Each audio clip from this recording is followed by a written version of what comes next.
Now, from the station on your side, you're watching WAVY News 10 on Fox 43. Waking up to extreme cold. Meteorologist Jeremy Wheeler is tracking this frigid weather and how it could impact your day. 2 women dead after 2 shootings in Hampton. What we're learning about the victims and what led up to the gunfire. Another police officer killed in the line of duty. How the community is honoring the fallen officer and how many law enforcement members have already died on the job this year. Developing news on the peninsula. Police in Hampton are investigating 2 deadly shootings. Police say 2 women were shot and killed late yesterday afternoon. 10 on your sides, Kiana Patterson joins us now live this morning from the police department there. And Kiana, the shootings happened within a short amount of time. Yes, Hampton police say they're investigating 2 homicides that happened just 30 minutes apart from each other. The most recent homicide happened at the Cambridge Apartments near Orchid Avenue at 4 o'clock. Now, police say a man and woman lived in an apartment there, and the 2 got into an argument which turned physical, leaving a man stabbed and the woman shot. Now, that woman died at the scene, and the man is expected to be okay, but just 30 minutes earlier, police were called to a separate homicide on Fox Hill Road. Officers found a woman shot and killed inside of a crashed car, and the other person that was inside of the car with her ran from the scene before officers arrived. Now, police say the 2 shootings are not related, but they do ask for your help. They ask if you know anything at all to please call the crime line, and also police announced that they are stepping up patrols after they've seen an increase in violent crimes over the weekend. I have more on that coming up in just 30 minutes. For now in Hampton, Kiana Patterson, 10 on your side. 2 people were hospitalized after a grease fire in Newport News. Firefighters were called to a home on River Trace Way off of Warwick Boulevard just before 6 last night. Officials say a 40-year-old woman was airlifted to the hospital with burns to her hands. A 10-year-old was rushed to the hospital with breathing problems. Both are expected to be okay. 1 person suffered minor injuries after a house fire in Isle of Wight County Sunday afternoon. Crews were called to a home near Berry Hill Road and Pinewood Drive just before 4. Carrollton Volunteer Fire Department posted these pictures on their Facebook page. The cause is under investigation. Across the country and here in Hampton Roads, we are honoring the life and legacy of Dr. Martin Luther King Jr. Hampton University is hosting its annual march and program later this morning. The student-led march begins at 10 at Emancipation Drive and ends at the Memorial Church on campus. The university program honoring Dr. King begins inside the church at 11 a.m. Hampton Mayor Donnie Tuck will dedicate the Martin Luther King Jr. and Hampton Heroes Memorial Plaza today. That's happening at 1 this afternoon outside the Hampton Roads Convention Center. It is free and open to the public. And the 19th annual Martin Luther King Jr. Leadership Breakfast is happening in Chesapeake this morning.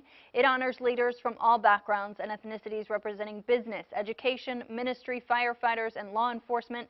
That begins at 10 at the Delta Marriott on Woodlake Drive. To see a full list of events happening all over the area, head to wavy.com, enter MLK in the search tab. There is no shortage of history lessons in Hampton Roads. The area has been at the center of a fight for freedom. It's also played an important role in setting the stage for change. A well-known peacemaker during the civil rights movement found a special place in the Tidewater region. Dr. Martin Luther King Jr. visited here several times, leaving lasting memories with everyone he encountered, like Mrs. Marion Reed. Yeah, they were excited to hear what it said. Maybe they didn't do what he did, but he was very, very affected in reaching people and telling them about the love of Jesus. Her husband, Dr. Milton Reed, was once the pastor of New Calvary Baptist Church in Norfolk and was known as one of Dr. King's foot soldiers, jailed alongside him many times. Tonight at 6, 10 on your sides, Anita Blanton shares the story of a Virginia commission that took time to retrace Dr. King's tour of Hampton Roads. 8:04, still ahead this morning, new information about a viral confrontation. What the student seen in this video has to say about the encounter and the backlash it sparked online. Renaming the Bonner Bridge. As the new bridge gets ready to open, Dare County officials want your input. How you can weigh in. And right now, heading out the door, a lot of our wind chills are in the single digits. It's a rough day out there for those working outdoors or going to Martin Luther King events. We're going to talk more about this cold coming up. From the station on your side, you're watching WAVY News 10 on Fox 43.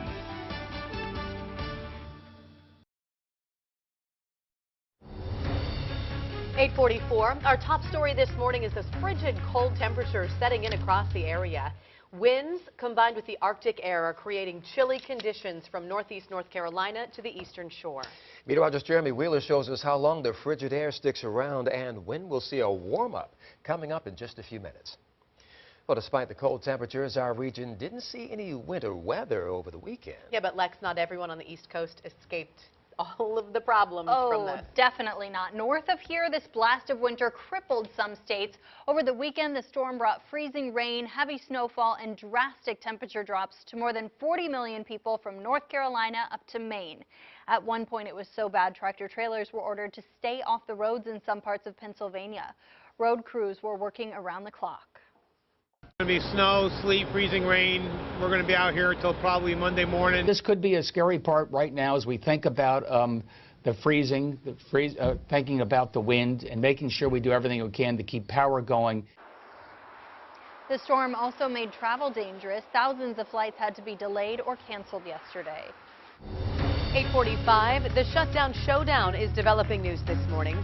Today marks 31 days since parts of the federal government closed.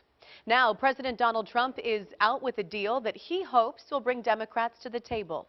Over the weekend, the president proposed a budget that would include $5.7 billion for his proposed border wall.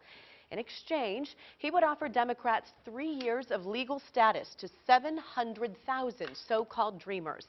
Those are immigrants brought to the U.S. as children. Republicans are calling it a good compromise, but Democrats say they want permanent protection for dreamers and are unwilling to fund a border wall. Let's find a way to be able to get the government open, because there are elements in this that are clearly elements that have been supported by Democrats strongly in the past. You think people have hurt so far? Come this Thursday, there's going to be a second pay period without a check. And then the beginning of the month with all the bills coming due. As the shutdown drags on, 800,000 federal workers are still going without paychecks. And that's why starting today, the Virginia Beach Sheriff's Office is serving home-cooked meals to those local families impacted by the shutdown. The meals will be prepared and taken to the Law Enforcement Training Agency for dinner with a deputy. There, federal workers and their families can enjoy a meal while getting to know deputies. You can find the dates and times for the dinner over on WAVY.com. Norfolk police are searching for a shooter. Around 1:30 yesterday morning, officers responded to the nightclub Scotty Quick's on Granby Street. Paramedics took one person to the hospital. We're working to find out how that person is doing and if police have any information on a suspect. All new this morning, an investor is spending millions of dollars to try and weaken Dominion Energy's political influence in Richmond. Michael Bills says the state's largest electric utility company has effectively captured the General Assembly and is able to write its own laws. He says that's led to higher than necessary electric bills, bad environmental policy, and a deep rot in the democratic process. Bills heads a group called Clean Virginia, which plans to spend about $8 to $10 million on a lobbying and public relations campaign. Dominion is a major contributor to politicians in both parties and says it participates in the political process on behalf of its 10,000 employees. We're learning new information about a video that gained a lot of traction online over the weekend. That's right. A group of teenagers accused of mocking some Native Americans during rallies in Washington, D.C. Well, now a teen at the center of the apparent video confrontation is speaking about the incident, saying he did nothing to provoke anyone. The student identified himself in an email to the Associated Press as Nick Sandman, a junior at Covington Catholic High School in Kentucky.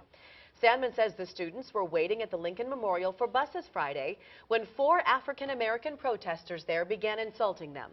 The Native American seen in the video, Nathan Phillips, told the Associated Press he approached the students to keep the peace between them and the group of protesters. Video shows Sandman standing very close to Phillips and staring at him as Phillips sang and played the drum. Other students, some in Make America Great Again hats and sweatshirts, were chanting and laughing. Sandman says the students began yelling school spirit chants to drown out the protesters, and he did not hear students chant anything hateful.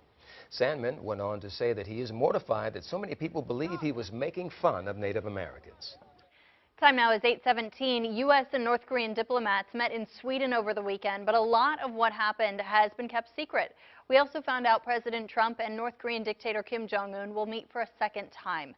Cars carrying diplomatic delegations were seen arriving at the meeting site near Stockholm Saturday.